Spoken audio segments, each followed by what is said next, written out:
आज मैं आप सभी के सामने एक ऐसे संत के जीवन पर अपने विचार प्रस्तुत करना चाहता हूं जिनकी जीवन कथा न केवल आध्यात्मिक है बल्कि पूर्ण रूप से वास्तविक और प्रेरणादायक है। पूज्य प्रेमानंद महाराज जी। प्रेमानंद महाराज जी का जन्म उत्तर प्रदेश के एक साधारण ब्राह्मण परिवार में हुआ। उनका गृहस्थ नाम अनिरुद्ध कुमार पांडे था। बहुत कम उम्र में ही उनके मन में संसारिक सुख सुविधाओं के प्रति वैराग्य उत्पन्न हो गया। मात्र 13 वर्ष की आयु में उन्होंने घर परिवार का त्याग कर ईश्वर भक्ति का मार्ग चुन लिया। उन्होंने कठिन साधना, ब्रह्मचर्य और तपस्या का जीवन अपनाया। उनके गुरु श्री हित गौरंगी शरण जी महाराज ने उन्हें आध्यात्मिक दीक्षा प्रदान की। इसके पश्चात प्रेमानंद महाराज जी वृंदावन धाम पहुंचे, जहां उन्होंने राधा कृष्ण भक्ति, नाम जप और सेवा को ही अपना जीवन बना लिया।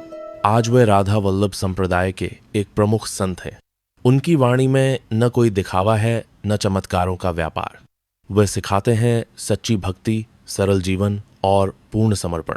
इतना ही नहीं, प्रेमानंद महाराज जी गंभीर किडनी रोग जैसी कठिन बीमारी से भी जूझ रहे हैं, फिर भी उन्होंने कभी भक्ति मार्ग नहीं छोड़ा। उनका जीवन हमें सिखाता है कि दुख में भी ईश्वर का स्मरण ही सबसे बड़ा सहारा होता है।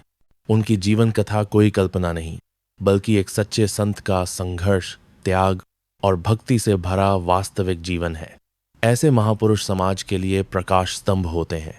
अंत में मैं यही कहना चाहूंगा, यदि हमें जीवन में शांति चाहिए तो प्रेमानंद महाराज जी जैसे संतों के आदर्शों को अपनाना होगा। जय श्री राधे।